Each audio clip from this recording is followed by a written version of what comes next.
la 6e question. Maintenant qu'on a vu que l'ibada, il faut aimer Allah pour le faire. La 6e question, c'est la suite à ça. ما علامة محبة العبد ربه عز وجل ما الدليل على أنك تحب الله سبحانه وتعالى. Quel est le signe nous montrant que le serviteur aime son Seigneur? Maintenant on a compris que pour faire une adoration il faut aimer Allah, mais beaucoup de gens disent on aime Allah, et lorsque un peuple a prétendu aimer Allah, ils ont dit nous on aime Allah. Allah Azza wa Jal a descendu un verset. أنزل الله عز وجل قوله عز وجل قل إن كنتم تحبون الله فاتبعوني يحببكم الله ويغفر لكم ذنوبكم الله غفور رحيم. C'est-à-dire, dis ya Rasulallah à ces gens-là, si vraiment vous aimez Allah, alors suivez-moi. Qui? Rasul alayhi salam. Suivez-moi, Allah vous aimera et vous pardonnera vos péchés, et Allah est pardonneur et miséricordieux. Le verset est dans Surat Al-Imran. Et ce verset, il a été appelé par les savants Ayatul Mihna, le verset du test, ou le verset de l'épreuve. Allah Azza wa Jal, avec ce verset, il a testé ces gens-là. Est-ce que vraiment vous aimez Allah? Voici la preuve maintenant. Si vous suivez le prophète, ça veut dire que vous aimez Allah. Si vous ne suivez pas le prophète, ça veut dire que vous n'aimez pas Allah subhanahu wa ta'ala. La réponse à cette question, alamatu dhalik an yuhibba ma yuhibbuhu Allah ta'ala wa yubghida ma yuskhituhu fayamtathilu awamirahu wa yajtanibuna manahiyah ويوالي أولياءه ويعادي أعداءه ولذا كان أوثق عرى الإيمان الحب في الله والبغض فيه. Donc la réponse à cette question, quel est le signe qui nous montre que le serviteur aime son Seigneur? Nous on vient d'en voir un qui est le suivi du prophète alayhi salatu salam, et il n'a pas été mis dans le livre. Celui qui a été mis dans ce livre, c'est plus global, c'est plus général. La réponse, la preuve montrant que le serviteur aime son Seigneur, c'est qu'il aime tout ce que son Seigneur aime, et il déteste tout ce que son Seigneur déteste. Et par conséquent qu'il mette en pratique ses obligations, et qu'il délaisse ses interdictions, et qu'il prend en allié les alliés d'Allah, et qu'il prenne en ennemi les ennemis d'Allah. Pour ça, l'anse la plus solide de la foi est le fait d'aimer en Allah et de détester en Allah. On va résumer toute cette parole. Quelle est la preuve que tu aimes Allah? La réponse, c'est que tu aimes tout ce qu'Allah aime. Un exemple. Allah Azza wa Jalla a dit dans le Coran Inna Allah yuhibbu at-tawwabin wa yuhibbu al-mutatahhirin. Certes, Allah aime ceux qui se repentent et il aime ceux qui se purifient. Anta alayka an tuhibba at-tawwabin wa tuhibba al-mutatahhirin. Toi, il est obligatoire d'aimer ceux qui se repentent et ceux qui se purifient. Limada? Pourquoi? Qui est-ce qui me répond rapidement? Parce qu'Allah Azza wa Jalla les aime. Donc, tout ce qu'Allah aime, tu dois l'aimer. Tout ce qu'Allah déteste, subhanahu wa ta'ala, tu dois le détester. Allah Azza wa Jalla a dit dans le Coran, le peuple de Qarun, ils ont dit à Qarun, Inna Qaruna kana min qawmi Musa fabagha alayhim wa ataynahu min al-kunuz ma inna mafatihahu latanu bil usbati lil quwwa id qala lahu qawmuhu la tafrah inna Allah la yuhibbu al-farihin ay al-mutakabbirin. Donc Allah Azza wa Jalla, il n'aime pas les gens orgueilleux, ceux qui se vantent et qui se sentent meilleurs que les autres, ou qui croient lorsqu'ils ont une chose que eux le méritent et personne d'autre que eux le mérite. Allah, il n'aime pas ça. Il n'aime pas les gens orgueilleux. Le peuple de Qarun, ils ont dit à Qarun, attention, Allah t'a donné de l'argent, mais il ne faut pas que tu sois orgueilleux.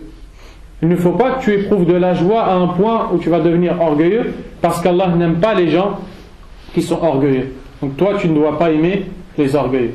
Tout ce qu'Allah aime, tu dois l'aimer. Tout ce qu'Allah déteste, tu dois le détester. Donc tu dois aimer les croyants.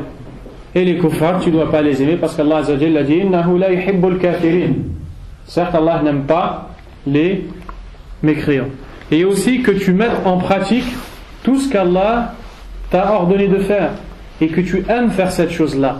Lorsque tu pries pour Allah et tu aimes faire cette chose-là.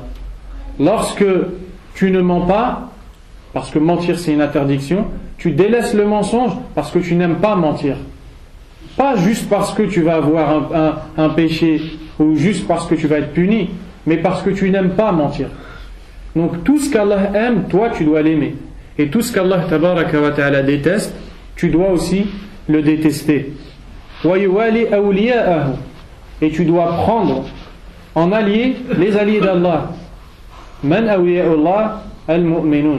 Qui sont les alliés d'Allah? Les croyants. Allah Azza wa Jalla a dit dans le verset: Allahu waliyyul ladhina amanu yukhrijuhum min adh-dhulumati ila an-nur. Allah est l'allié des croyants. Il les fait sortir des dhulumat, des ténèbres, de l'égarement, du mal, du shirk, du kufr, de la bid'a, du fisq, de la ma'siyah, de l'innovation, de l'association, de la mécréance, des péchés, vers an-nur, la lumière, nur al-ta'a, nur al-ibada, wa hakadha, vers la lumière de l'obéissance, vers la lumière des bonnes actions. Donc Allah est l'allié des croyants. Et les alliés et les croyants sont les alliés les uns les autres. Allah Azza wa Jalla a dit: wal mu'minuna wal mu'minatu ba'duhum awliya'u ba'd. Allah Azza wa Jalla a dit: les croyants et les croyantes sont alliés les uns avec les autres. Donc ces gens-là, tu dois les prendre pour alliés. Donc tu n'as pas le droit de détester un allié d'Allah. Tu n'as pas le droit de détester un croyant, quelqu'un qui obéit à Allah. Surtout celui qui fait des efforts le plus pour s'accrocher à la vérité et pour s'accrocher aux ordres d'Allah. Quand il fait une chose, il le fait parce qu'Allah lui a dit de faire. Et quand il ne fait pas une chose, il ne le fait pas parce qu'Allah lui a interdit de le faire. Comment toi tu peux détester quelqu'un comme ça? Et ça on le voit beaucoup. On le voit beaucoup.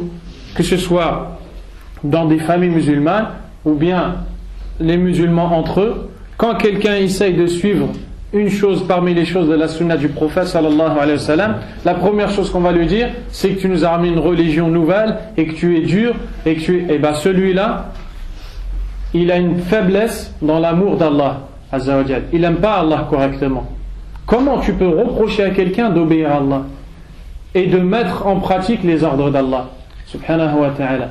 Et plus la foi elle monte, plus l'amour d'Allah il monte, moins tu vas critiquer ceux qui s'accrochent à Allah subhanahu wa ta'ala. Et la dernière chose, que tu prennes en ennemi les ennemis d'Allah Azza wa Jal. Allah Azza wa Jal a des ennemis. Et les ennemis d'Allah ont été cités dans la suite du verset. Wa alaykum salam. وَالَّذِينَ كَفَرُوا أَوْلِيَاؤُهُمُ الطَّاغُوتُ يخرجونهم من النور إلى الظلمات أولئك أصحاب النار هم فيها خالدون. Et ceux qui ont mécru, leurs alliés sont ceux qui sont adorés en dehors d'Allah. Leurs alliés sont tous ceux qui sont adorés en dehors d'Allah. Ils les ont fait sortir de la lumière du khayr, la lumière de l'obéissance, la lumière des bonnes actions, pour les emmener dans les ténèbres des péchés, les ténèbres de la désobéissance. Voici ceux qui seront les habitants de l'enfer et ils y demeureront éternellement. Donc Allah Azza wa Jalla a divisé ses serviteurs en deux. قسم الله عز وجل عباده إلى قسمين إلى أوليائه وأعدائه. Il a divisé ses serviteurs en deux, les alliés et les ennemis. Toi, le croyant, qu'est-ce qui t'est demandé de faire si vraiment tu aimes Allah? De prendre en allié les alliés d'Allah et en ennemi les ennemis d'Allah subhanahu wa ta'ala. Et c'est pour ça que le prophète sallallahu alayhi wa sallam a dit dans le hadith: أوثق عرى الإيمان الموالاة في الله والمعاداة في الله والحب في الله والبغض في الله. Lance la plus solide de la foi, lance yani la corde la plus solide sur laquelle tu peux t'accrocher de la foi, c'est le fait de prendre en allié les alliés d'Allah, en ennemi les ennemis d'Allah, d'aimer pour Allah et de détester pour Allah subhanahu wa ta'ala.